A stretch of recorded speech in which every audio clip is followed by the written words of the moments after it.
Hello friend, मेरी टिमनी blog में आपका स्वागत है। उम्मीद करते हैं आप लोग अच्छे होंगे, मस्त होंगे, स्वस्थ होंगे। आइए आप लोग के पूर्वी सॉन्ग सुना रहे हैं।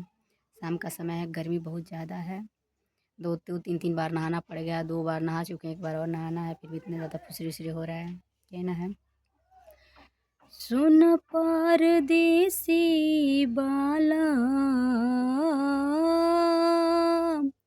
सुन परदेसी बाला, हमके नाही ढीली देवरा तोरे केली।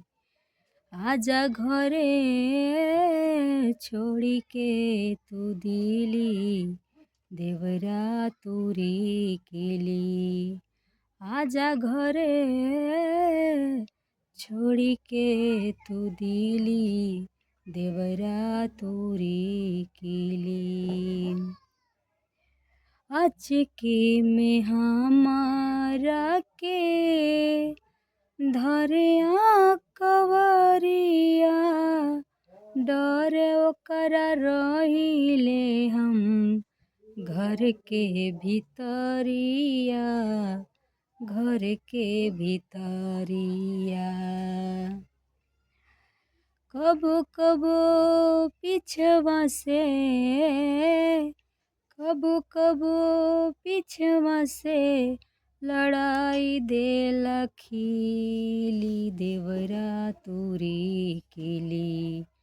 आजा घरे छोड़ी के तू दिली, देवरा तोरे केली।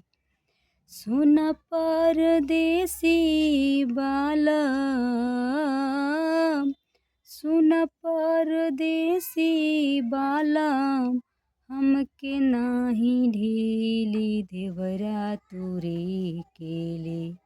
आजा घरे छोड़ी के तू दिली, देवरा तोरे केली। आजा घरे छोड़ी के तू दिली, देवरा तोरे केली। एक छोटा सा प्रयास था, कल्पना जी का गाया हुआ सॉन्ग है। बहुत सुप्रसिद्ध सॉन्ग है, बहुत बजा है, बहुत चलता भी है। कोशिश किए हैं, अच्छा लगेगा तो कमेंट कीजिएगा, सब्सक्राइब कीजिएगा, शेयर कीजिएगा और मेरे चैनल को सपोर्ट कीजिएगा प्लीज़।